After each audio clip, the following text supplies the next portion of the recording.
How long is this session? 45 minutes, and we are online. I'm really, really happy to welcome here my good friend, our lay leader for World Union for Progressive Judaism, Alan Warshow. Alan, hello, and thank you very much for joining us in this interesting conference and this specific lecture, discussion, talk. Please tell us a little bit about yourself and about your Jewish journey and those people who influenced you. Thank you, Rita, and thank you very much for inviting me and honoring me by letting me be part of this Friends Stay United. Very clever way of using the letters FSU. Let me see, myself. Well, I honor my grandparents on my mother's side and my father's side, who both came to America from the Ukraine in the 1880s. And so my grandfather's family came from Poltava area in the eastern Ukraine. And my grandmother, I looked up and she came from an area called Kamenets or something like that. I was born in Albany, New York, and grew up in Albany, New York. My parents, actually, on both sides, were born in America. I worked my way through my Jewish journey and am currently a member of 2 North American synagogues at Congregation Beth Am in Los Altos Hills and also in Congregation Emmanuel in San Francisco. But I also, through this journey and my influence with the World Jewry, I'm a member of 3 IMPJ synagogues and 1 World Union synagogue in South Africa. So that would be one way to describe myself. I was on the URJ Board of Trustees for many years, so I'm an active alumnus of the URJ board. Oh, your sound, I can't hear. Thank you very much. So it's really clear that you have a passion for Reform Judaism and to Reform movement. How did you develop your sense of global connection among Reform Jews all over the world, and who actually influenced you? Sure, thanks. So that's one of those questions which it can go a lot of ways, a lot of time. I have the background of having gone to Jewish camp, been bar mitzvahed and confirmed in a Reform synagogue in Albany, New York.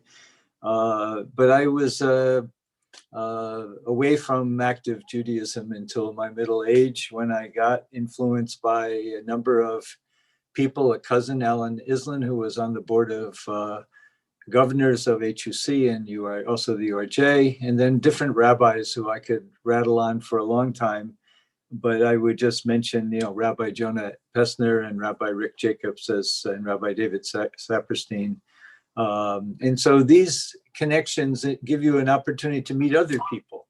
And through that, I meet Rabbi Uri Regev, who was president of the World Union at the time.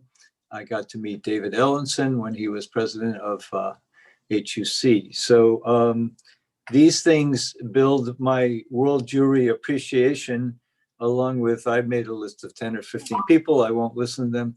And so I come to appreciate some of the connections that helped develop my passion for this, I would say at that point.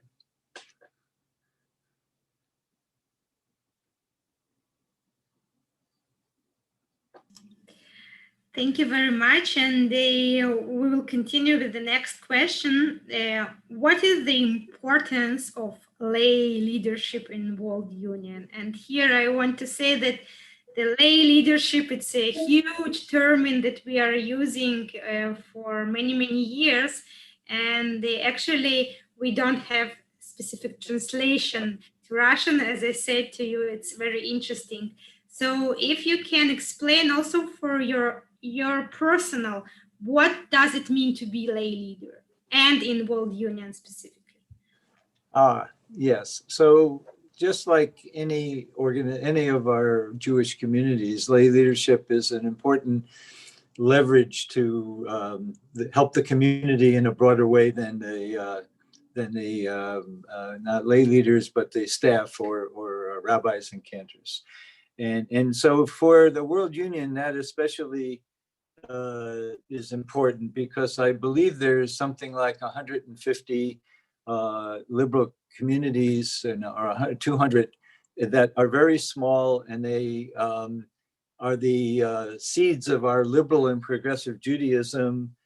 Many of these communities have survived the atrocities of the Holocaust, or they were dormant for a long time, like in the former Soviet Union, because of government policies.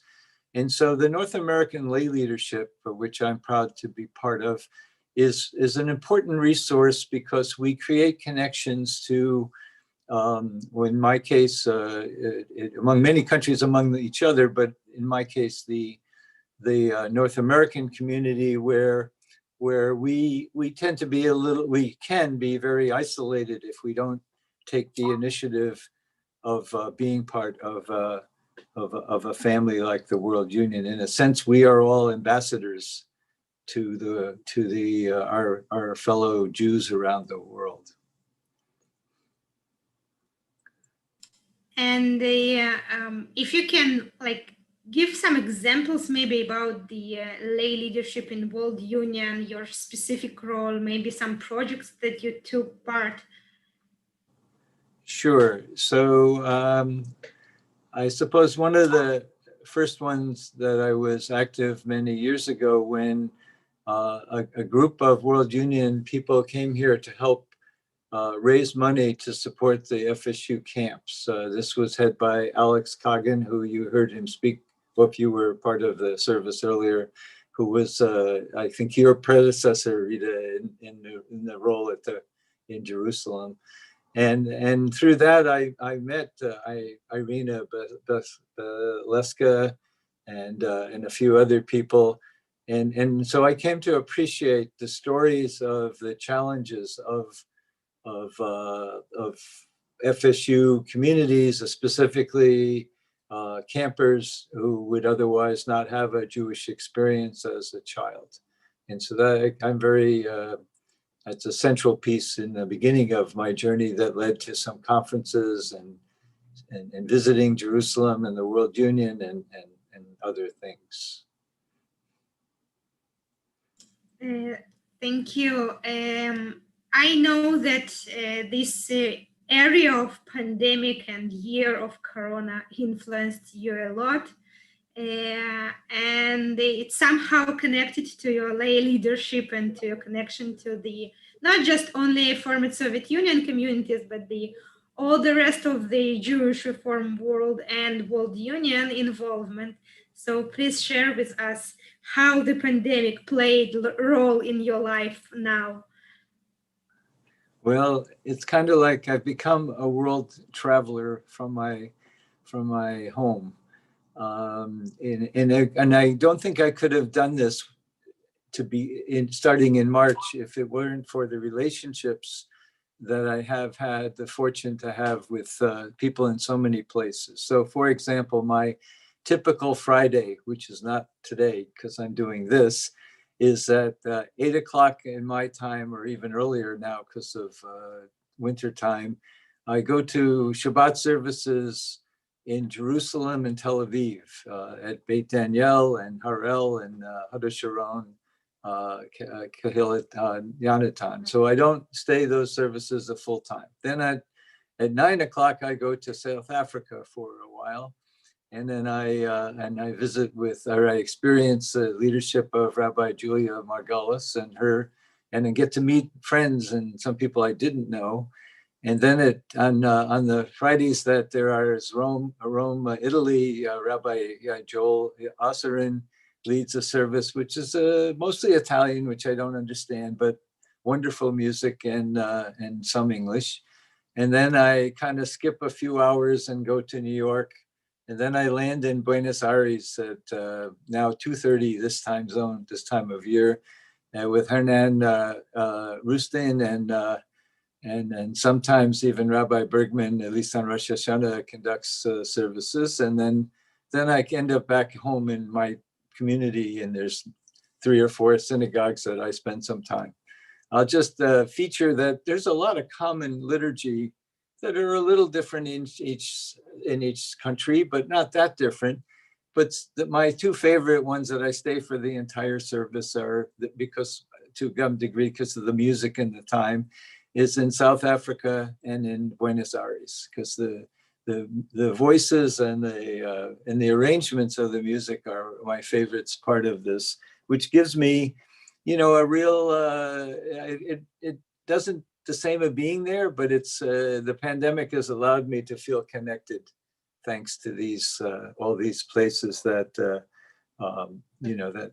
that have happened. That many of the smaller places, like I'm sure in Italy and also in South Africa, they did not have these arrangements with Zoom because of the size of the congregation.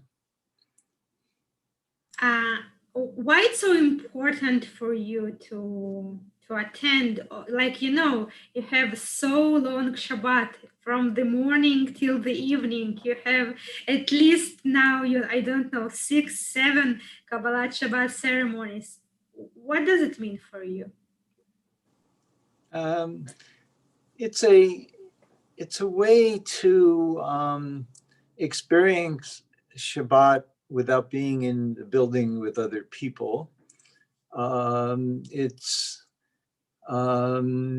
Again, if you go back, or I go back in my journey, I wasn't raised in a regular Shabbat worship attendance, but it becomes a routine, a meaningful routine.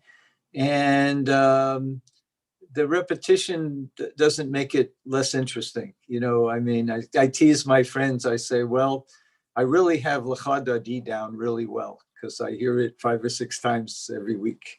But I also hear a slightly different tune with different beautiful voices. So I don't know. It's hard to answer your question.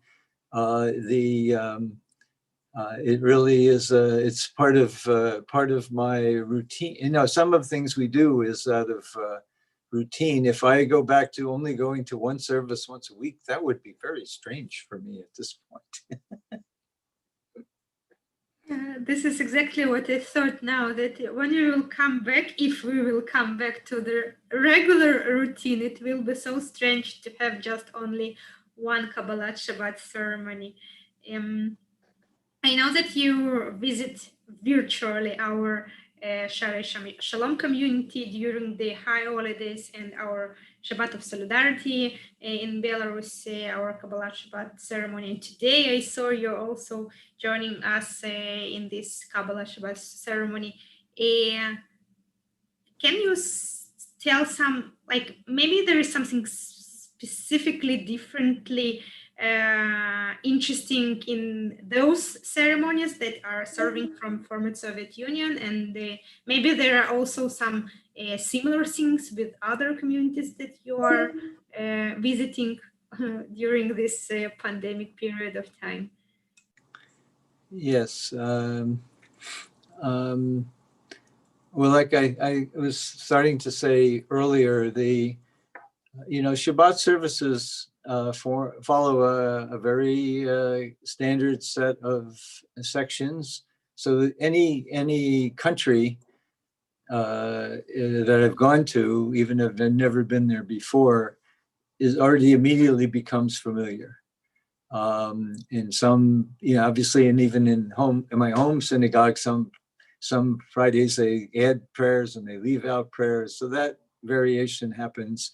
And so I think the central thing that gives me the variety and the beauty is the music, of course, the melodies. A lot of Reform music has a base of Debbie Friedman, of blessed memory, but there's some pretty interesting variations of that. And in the years since Debbie has passed away, there have been some really nice creative contributions from other writers of music. So it's not just that. In that area, though, I will ask your next question and see if I covered that. because I want to make sure I don't miss the next point, but I don't think I'm answering. I don't want to answer the wrong question. Okay, so my next one is that what do you suggest for someone who found any of this interest, how to take the next step to be so active as you are? Right. So there are different ways people get connected. It's about relationships. And so if you know somebody who travels to another country, or you travel to another country, or are curious because of some family history, a parent or a relative or a grandparent who comes from another country, that's a great place to start. Go study the synagogue's website of the world. You go to the World Union, find the reform and progressive and liberal synagogues in that country, and reach out to the leaders, because they are more than welcoming to have you learn and learn from each other. So that would be one thing that I would say, is take an initiative and look for programming that's on the World Union website, or get on the World Union's weekly newsletter, and you'll see things. The series we're having now, as many of you know, are the Shabbats led in different countries. Like I've been doing kind of informally. The World Union is making visible Shabbats in lots of countries. So I would say those are the things that I would do. And in the pandemic world, attend a virtual program. That's what to be a great way. And introduce yourself, and they'll invite you, and you'll all of a sudden have some relationships. When we can travel, and I have a long list of places I have never been before that I will want to go to soon. What will be the first place that you are planning to go when we return to fly? I guess I can't go to 3 places at once like now, huh? Well, I'm desperately backlogged in not going to Israel. Okay, so Israel has to be probably first. But then the places I've never been that have become important to me would be in Buenos Aires and Johannesburg. Okay. Oh, and then of course, oh no, and I didn't mention Minsk, of course. I am so overdue to go to Minsk. It's not funny at all. Yes, totally agree. Tell us a little bit more about the what can World Union together with lay leadership, and not just, maybe a little bit about the volunteering also. I think it's very important part of the work that you personally and your community members, your friends are doing together with World Union. So what else? Tell us. Sure. So like I said, one has choices. People could call you up and invite you to do something, but I'm encouraging that everybody take some initiative and try to respond to what you're learning by being. Of course, this audience includes a lot of FSU members already, participants, but if they are, and I'm focusing now on non-FSU, but mainly North American people, that they take the initiative to encourage their rabbi or leaders to have a FSU or a World Union program. And they can learn more by contacting you, Rita, of course, besides just the website, and find out. In this world, it would be very straightforward to learn more with a Zoom meeting with your local community. I also wanted to add this other part about the other way that you could support it, not just participate, would be financial support. That maybe goes without saying, that the challenges of these small, struggling synagogues around the world, supported by the World Union. So one could actually financially support the World Union's synagogues around the world, or the World Union directly, which I do as much as I can. And I would remind people that is an important way you can help world Jewry. Thank you very much. I see here in our Facebook page, I just will read you. It's not a questions, but it's a very important comments, I think. So I will share this with you. So Rabbi Duchovny wrote to you that thank you for your shul traveling experience and welcome to Kiev for Kabbalat Shabbat. And also he wrote that he invited to join the tomorrow Shacharit because they have very, very interesting cantors that are writing very beautiful melodies. And you mentioned here Irina Belskaya, so she wrote you that you are very welcome to Minsk, to this place that you wanted to travel to. I have some question, maybe less connected to the specific topic that we are talking about, maybe more your vision about how the world of Reform Judaism and Reform communities, from your personal point of view, will looks like after the pandemic period of time. And what do you think we will bring from this period of Zooming, and what we will stay there in the past after we will return to the normal and regular life? Yeah. Okay.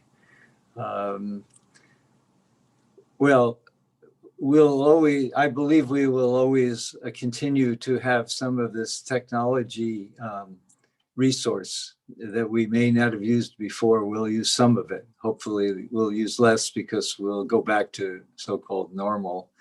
Rabbi Rick Jacobs made a comment not too long ago, or when this all started, that we were going in that direction anyway. We were hurried along by this pandemic. And so it's not a surprise that the world gets smaller with technology. And so that's part of it. I'm trying to remember something that Rabbi Berkman said in a discussion, in a program that I was part of. But it applies around the world, but I think it was Rabbi Richard Adress was interviewing Rabbi Bergman, and the way the subject came up comparing North America to South America. And I loved what Rabbi Bergman said, which I'm going to apply to everybody. We are all immigrants. We're immigrants if we are Americans, we're immigrants if we're South Americans, or if we're from Belarus or Russia or Ukraine. And for that reason, one thing we have in common that we share is we're all immigrants. And so the messages in our Jewish tradition about being immigrants is very strong. And so that is a sort of a cornerstone of this idea of what will happen after the pandemic. I think you asked is we will still be immigrants, and we'll use that history to build our strengthen our relationships. And maybe one more question about the youth and young adults leadership, our future rabbis, all those programs that you and your community are supporting, not just in FSU, I know that also in other different countries. Why this is so meaningful for you also personally and for your community members and friends? This is focused. Please say a little bit at the beginning of what you said. I'm asking about the, I know that you are supporting you personally and your community and people around your, the youth and young adults programs and right. the rabbinical programs like the future rabbis. So my question is, I understand that our future, it's our youth and young adult leadership. But from your personal perspective, what does it mean to help those students to be graduated and to become rabbis, and not just rabbis, leaders? Yeah. Like, right. Well, I'm not sure how to answer it. I mean, it's almost like a question for you about yourself, or for Irina, or Allah, my friends in the former Soviet Union who came through communal support, professionally now, so I'm not sure how to answer your question more specifically. You can you help me with that? You answer this a little bit. Maybe I can add to it. I think that we all the time that we are facing your interest in those programs. For us, it's saying that you believe in us, like that you really can see in those programs with young and strong leadership something very important for development. And it's very connected for me personally to lay leadership that you started from, because in former Soviet Union, as a region, Russia, Ukraine, and Belarus, the lay leadership wasn't so developed in the previous years, and still it's something that's very popular. And to be volunteer, it's important, and now it's more and more developing, but not I can't say that it's like in Israel, for example, or in United States where you are living. So maybe it somehow will be connected, or when those strong leaders will become more and more strong, and even in numbers, more people will come for Russia, Ukraine, and Belarus as a new rabbis and as a new community leaders. So with this process, the lay leadership of how Right. we are looking on our community life, on our involvement and engagement of what we are doing and why we are doing in our communities, will be different from now. So I'm not sure I can answer it directly, but what I'm thinking about are some comments made by Rabbi Gilad Kariv and Rabbi Meir Azari at Beit Daniel. And these thoughts relate to raising awareness of the opportunity to be Jewish in a liberal, progressive way through raising awareness, programs, education, not even necessarily worship services. And the results of that, according to Rabbi Kariv in the studies, is the percentage of Israeli Jews who affiliate with liberal reform Judaism has more than doubled in the last 5 to 10 years, which is to the credit of the lay leadership and the rabbinic and cantorial leaders in the Israeli synagogues. And so therefore the work of Rabbi Alex and Duchovny and Rabbi Grisha and the other rabbis in the former Soviet Union, they're the models for giving opportunities to have a bigger part of the Jewish community be aware, and not everybody will, align with a good way, the way in which people want to be Jewish. But I think the leadership helping to make and the lay leadership as well as the professional is the recipe that I think we've seen over the last 10 or 20 years. And I always encourage that more people jump in and you make friends, and you enjoy it, because our tradition is very meaningful, and so more people should do it. Definitely agree with you.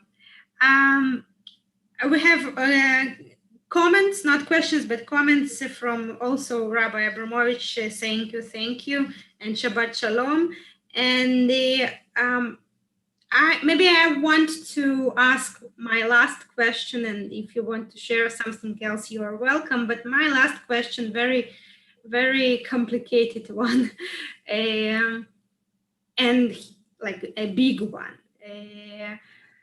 From your personal perspective, what will be the future of reform movement in the United States? Like when we are looking 10 years, 20 years further. And what do you think about the future of reform movement in Russia, Ukraine, and Belarus? I thought those are questions you asked for Rabbi Bergman and Rabbi Jacobs. It would be easy for me to say yes them, but let me just make some comments. I will ask them too. Well, no, but my sources in some ways are from them. One of the experiences that I had in the last year was the World Zionist Congress elections, in which we got to, as most people, hopefully a lot of people on this program are aware, the every 5-year opportunity to vote in the World Zionist Congress that was created by Theodor Herzl in 1897. And this influences acts in Israel on behalf of world Jewry in a lot of ways. I learned, and many people learned, that the importance of the World Zionist Congress, coupled with the low awareness of the World Congress and the importance and the financial opportunity to support the endeavors and initiatives in Israel from many countries. The umbrella called Artzenu that Rabbi Leah Molstein was on earlier, I don't know if she's on now, leads this part of Reform Zionism. I would include that in my response to your question, Rita, that Reform Zionism is a central piece of how Reform Judaism will evolve over the future. And I believe that the Reform movement in North America is actually thriving.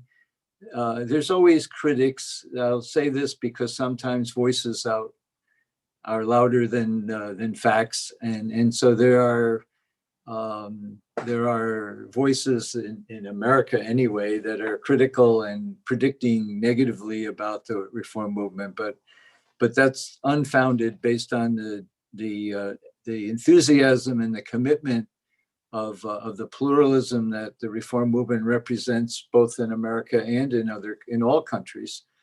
And so I would paint a very promising future for Reform Judaism around the world, as illustrated by a couple of these comments. And then I'll let Rabbi Bergman or Rabbi Jacobs say it better.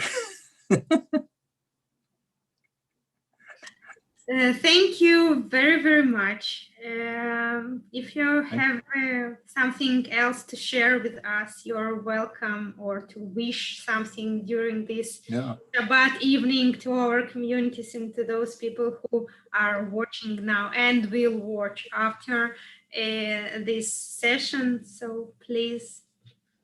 Yeah, well, so I will just thank you, Rita, and thank you for the World Union for giving me the opportunity to share my experience and my enthusiasm for your work, and wish everybody, of course, a joyous Shabbat Shalom and a healthy and a safe period that we hope will wind down the pandemic soon, and I'll offer an early happy Hanukkah to everybody.